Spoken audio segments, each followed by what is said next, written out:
Second year mathematics के chapter number 1 में most important 15 questions के ऊपर जो हमने एक सीरीज स्टार्ट की हुई है, उस सीरीज का आज क्वेश्चन नंबर 14 स्टडी करेंगे, जिसमें 1.4 एक्सरसाइज के क्वेश्चन नंबर 5 एंड 6 शामिल होंगे। सब सबसे पहले हमारे पास है क्वेश्चन नंबर 5। इस क्वेश्चन में हमें m और n की वैल्यूज कैलकुलेट करके दिखानी है और हमें एक कंडीशन गिवन है कि given function is continuous at x is equal to 3। तो यहां पे हम लिख देते हैं given that f of x is continuous at x is equal to 3। आप देखें कॉन्टिन्यूटी की डेफिनेशन हमने क्या पढ़ी थी, मैं आपको रिकॉल करवा देता हूं। अगर एक फंक्शन कॉन्टिन्यूअस है तो उसकी एग्जैक्ट वैल्यू हम निकालेंगे, उसकी लेफ्ट हैंड लिमिट हम निकालते हैं, राइट हैंड लिमिट निकालते हैं और हम देखते हैं कि ये तीनों एक दूसरे के इक्वल इक्वल आते हैं। ठीक है, अगर एक फंक्शन कॉन्टिन्यूअस है तो उसकी एग्जैक्ट वैल्यू यानी f of c, left hand limit और right hand limits equal equal आती हैं। तो इस बात को यहाँ पे हम मेंशन कर देते हैं। देयरफॉर चूंकि वो कॉन्टिन्यूअस है function, therefore limit x approaches, ये 3 की बात हो रही है ना, तो हम 3 को यूज करेंगे। x approaches 3 minus F of x, ये left hand limit, limit x approaches 3 plus ये राइट हैंड लिमिट और f ऑफ 3। कॉन्टिन्यूटी की वजह से ये तीनों एक दूसरे के इक्वल इक्वल होंगे। अब आप देखें हमने यहाँ वैल्यूज डालनी है और डायरेक्ट आंसर आ जाएगा हमारे पास। आप जरा देखें, सबसे पहले ये लेफ्ट हैंड लिमिट की हम बात करते हैं। इसको हम लिखते हैं एज इट इज के लिमिट x अप्रोचेस 3 माइनस। ये बात हम बारहा मैनी टाइम्स सीख चुके हैं कि जब कहा जाता है x अप्रोचेस 3 माइनस, उसका मतलब होता है x इज लेस देन 3। अब यहाँ मेरे पास f ऑफ x को लिखने के 3 ऑप्शंस हैं। फर्स्ट ऑप्शन है mx, सेकंड है n, थर्ड है -2x प्लस 9। तो कौन से ऑप्शन को फॉलो करूं मैं? वो ऑप्शन फॉलो होगा जिसके अंदर x will be less than 3। x less than 3 first option के पास है, सो मैं यहाँ पे mx को लिखूंगा। इसी तरह राइट हैंड लिमिट में आ जाते हैं, x approaches 3 positive f of x। दोबारा f ऑफ x को चूज करने के हमारे पास 3 ऑप्शंस हैं, वी हैव 3 चॉइसेस। तो आपने कौन सी फॉलो करनी है? जिसमें x will be greater than positive 3। x 3 से ग्रेटर यहाँ पे है थर्ड ऑप्शन में, तो we shall write -2x plus 9। अब ये जो है f ऑफ 3, इसमें एग्जैक्टली जो है वो x इक्वल है 3 के। तो वो कौन सा ऑप्शन है जिसमें x इक्वल टू 3 है? वो सेकंड ऑप्शन है और सेकंड ऑप्शन में फंक्शन आ जाएगा आपके पास इक्वल टू n। ओके, अब हम जरा इसके अंदर लिमिट्स को सॉल्व कर देते हैं। लिमिट सॉल्व करने के लिए x को रिप्लेस किया जाएगा इस नंबर 3 के साथ। तो जब आप इस जगह पे x की जगह 3 डालोगे तो ये बनेगा 3 इंटू n। फिर सिमिलरली यहाँ पे इस x को भी 3 के साथ रिप्लेस करेंगे हम, तो -2 इंटू 3 प्लस 9 वाली सिचुएशन बनेगी इज इक्वल टू n। इसका बाकी का पोर्शन हम इधर लिख लेते हैं। 3m इज इक्वल टू, आप देखें जरा, 3 इंटू -2 होता है -6, -6 and plus 9 will be equal to 3। अब हम कंपेयर करते हैं।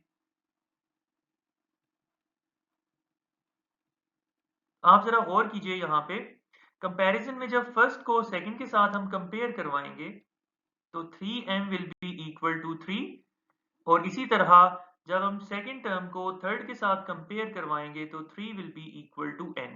यहाँ से 3 and 3 will be cancelled out, m will be equal to 1, और इसके बाद ये ऑटोमेटिकली n जो है हमारे पास इक्वल टू 3 आ गया। तो यहाँ पे आके हमारा क्वेश्चन कंप्लीट हुआ and this is your final answer.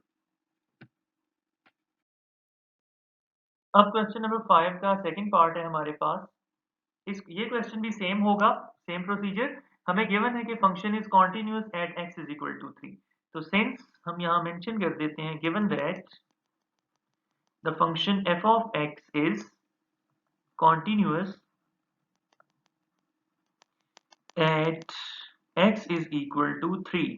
तो देयरफॉर उसकी लेफ्ट हैंड लिमिट और right hand limits equal equal होंगी। Limit x approaches to 3 minus f of x। अब आप देखें 3 माइनस है, 3 माइनस 3 के ऊपर छोटा सा जो माइनस होता है, इसका मतलब है x is less than 3। x less than 3 इधर है, इसके सामने जो फंक्शन mx था उसको आप ले आए लेफ्ट हैंड लिमिट के लिए। फिर हम राइट हैंड लिमिट की बात करते हैं, x अप्रोचेस 3 पॉजिटिव, 3 के ऊपर छोटा सा प्लस साइन, इसका मतलब है x इज ग्रेटर देन 3, वो सेकंड ऑप्शन के पास है, तो उसके सामने वाला फंक्शन x स्क्वायर हम यहाँ पे ले आएंगे।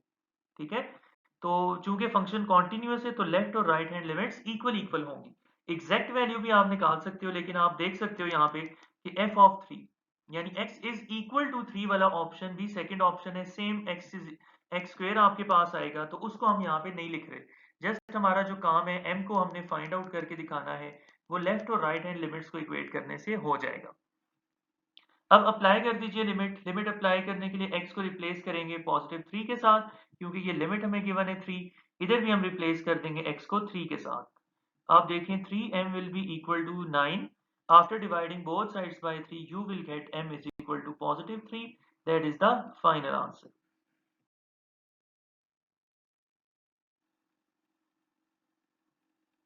क्वेश्चन नंबर 6 है हमारे पास।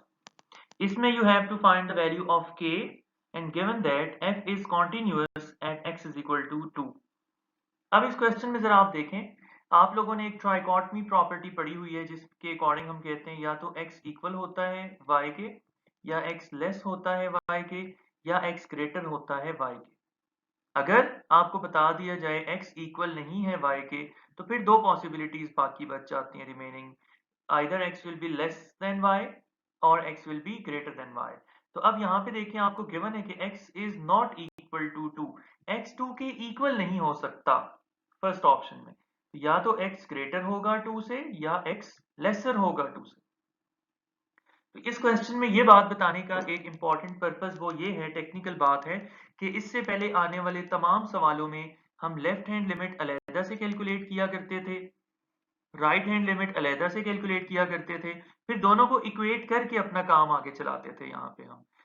ठीक है, लेकिन इस क्वेश्चन में आपके पास चूंकि लेस हो या ग्रेटर हो, यानी लेफ्ट हो या राइट लिमिट हो, फंक्शन के सेम होने की वजह से दोनों के आंसर्स इक्वल इक्वल आएंगे। अब हम लेफ्ट हैंड लिमिट कैलकुलेट नहीं करेंगे या राइट हैंड लिमिट कैलकुलेट नहीं करेंगे, बल्कि हम in general average limit calculate करेंगे x अप्रोचेस टू 2।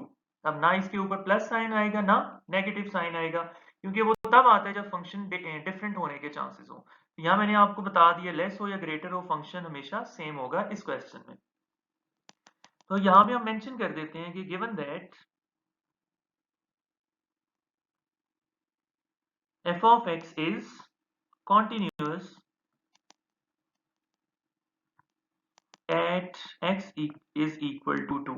अगर ये कॉन्टिन्यूस है तो फिर आप डेफिनेशन लगाएं कॉन्टिन्यूटी की, कि लिमिट x अप्रोचेस टू 2, मैंने बताया कोई प्लस माइनस अब लगाने की जरूरत नहीं है, f of x ये उसकी लिमिटिंग वैल्यू हो या f of 2 उसकी एग्जैक्ट वैल्यू हो, कॉन्टिन्यूस होने की वजह से ये दोनों इक्वल इक्वल होंगे।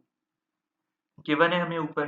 अब हमने लिमिट कैलकुलेट करनी है, तो यहाँ पे हम लिखते हैं लिमिट x अप्रोचेस टू 2। तो आप देखें लेस हो या ग्रेटर हो कुछ भी फर्क नहीं पड़ता, इस क्वेश्चन में सेम फंक्शन आएगा, ये स्क्वायर रूट वाला सारा आ जाएगा। यहाँ पे हम लिखते हैं square root of 2x plus 5 minus square root of x plus 7, और ये सारा होल डिवाइडेड बाय है x minus 2 is equal to f of 2। आप देखो जरा कि x इज इक्वल टू 2 कहां पे है, सेकंड ऑप्शन में है। इसके सामने जो फंक्शन है k, फंक्शन की वैल्यू है k, वो आप f ऑफ 2 की जगह रिप्लेस कर दें तो f ऑफ 2 का आंसर बन जाएगा। अब देखिए जरा इसको आप पढ़ें, इस स्टेटमेंट को, k is equal to limit as x approaches to 2 this term, मतलब इसकी जस्ट अब आपने लिमिट कैलकुलेट करनी है, आंसर आ जाएगा इक्वल टू k। अब आप जरा देखिए, मैंने आपको सिखाया हुआ है इस चैप्टर में एमसीक्यूज में भी, कि जब भी लिमिट से रिलेटेड क्वेश्चन आता है, एक बार जुबानी या रफ वर्क में आपने गिवन लिमिट को पुट करके चेक करना होता है कि कौन सी फॉर्म आ रही है। अगर आप x को इक्वल टू 2 पुट करेंगे तो आप देखेंगे ये 0/0 फॉर्म आ रही है। तो जब भी 0/0 फॉर्म आपके पास आती होती है, आपने उससे छुटकारा हासिल करने के लिए, उससे जान छुड़ाने के लिए आपने अलजेब्राइक टेक्निक यूज करनी होती है, या तो फॉर्मूला यूज होता है या रैशनलाइज करते हैं। याद रखना कि जब भी स्क्वायर रूट आएगा तो आपने गिवन फंक्शन को रैशनलाइज करना होगा। इसको रैशनलाइज करवाने के लिए हम लिख देते हैं multiply and divide by the conjugate of numerator. What is the conjugate of numerator? Conjugate निकालने के लिए ये सेंटर वाला साइन चेंज किया जाता है, x प्लस 7। इसके साथ हम गिवन क्वेश्चन को मल्टीप्लाई भी कर देते हैं और डिवाइड भी कर देते हैं। तो ये फॉर्म बनेगी x अप्रोचेस टू 2, पहले ओरिजिनल फंक्शन हम लिख देंगे 2x plus 5 minus square root of x plus 7 whole divided by x minus 2। हमने ये डिसाइड किया है कि इसको इसी के कॉन्जुगेट के साथ मल्टीप्लाई भी किया जाना है और डिवाइड भी किया जाएगा। कॉन्जुगेट के केस में एक इम्पॉर्टेंट बात याद रखनी है आपने कि कॉन्जुगेट के लिए जो है स्क्वायर रूट के अंदर वाला साइन कभी भी चेंज नहीं होगा। आप देख रहे हैं कि 2x प्लस 5 का साइन प्लस वाला हमने एज इट इज रखा हुआ है। सिमिलरली x प्लस 7 का साइन भी हमने एज इट इज रखा हुआ है। ये रैशनलाइज कर दिया, अब इसकी फर्दर सिंप्लीफिकेशन होगी। हम लिखते हैं limit x approaches to 2। Numerator में आप देखें, ये आप इसको कंसिडर करें जैसे ये लिखा हुआ है a माइनस बी, इसको कंसिडर करें जैसे ये लिखा हुआ है a प्लस बी। तो a minus B into A plus B की क्या सिचुएशन बनती है? a minus B into A plus B is equal to A square minus B square. ये हो जाएगा A square minus B square आ जाएगा और whole divided by x minus 2 रहेगा एज इट इज, और इसी तरह जो सेकंड टर्म है ब्रैकेट्स वाली वो भी एज इट इज रहेगी, यानी 2x plus 5 plus square root of x plus 7 and this is equal to k। ये सारा रफ वर्क था, इसको हम सेपरेट कर देते हैं। अब आप देखिए, जब ये स्क्वायर रूट के साथ कैंसिल होंगे तो आपके पास क्या रेडिकेंट आएंगे बाहर? यहां से ऊपर आएगा 2x प्लस 5 माइनस। अब देखें, जब ये माइनस आएगा तो अंदर से जो रेडिकेंट x प्लस 7 बाहर निकलेगा उसके इस नेगेटिव की वजह से दोनों साइंस चेंज हो जाएंगे। तो प्लस x प्लस 7 का माइनस x माइनस 7 होगा whole divided by x minus 2, और फिर वो स्क्वायर रूट वाली टर्म आ जाएगी। Let me raise this, x minus 2। यहाँ पे स्क्वायर रूट वाली टर्म हम लिख देते हैं 2x plus 5 plus x plus 7, all of this equals k। अब न्यूमिनेटर में देखिए 2x minus x will be equal to x and 5 minus 7 will be equal to minus 2। अब आपको नजर आ रहा है जरा कि डिनोमिनेटर के अंदर भी यही माइनस 2 अवेलेबल है। ठीक है, तो वो जो प्रॉब्लमेटिक फैक्टर था जिसकी वजह से आपके पास 0 बाई 0 फॉर्म आ रही थी, वो प्रॉब्लमेटिक फैक्टर सामने आ गया x माइनस 2 की शक्ल में। तो इससे अब हम अपनी जान छुड़ाएंगे बाय कैंसलेशन। उससे पहले जरा बाकी टर्म्स हम अपने सामने इधर नोट कर लेते हैं, is equal to k, and यहाँ पे लिमिट भी हम मेंशन कर देते हैं x अप्रोचेस 2। अब जो है ये कैंसिल हो जाएगा, बाकी आप लिमिट अप्लाई कर दें, जो एक्सप्रेशन बच चुका है आपके पास। लिमिट कैसे अप्लाई होगी? ये जो दोनों जगहों पे एक्सिस आपको दिखाई दे रहे हैं, इन एक्सिस को आप रिप्लेस कर दें विद 2, इस 2 के साथ। तो न्यूमिनेटर में बना 1, डिनोमिनेटर में 2 इंटू एक्स की जगह 2 इंटू 2 प्लस 5, और 2x प्लस 5 के ऊपर था होल स्क्वायर रूट। इसी तरह प्लस x प्लस 7 की जगह आपके पास आ जाएगा 2 plus 7 and this will be equal to k। Next step में देखें क्या होगा।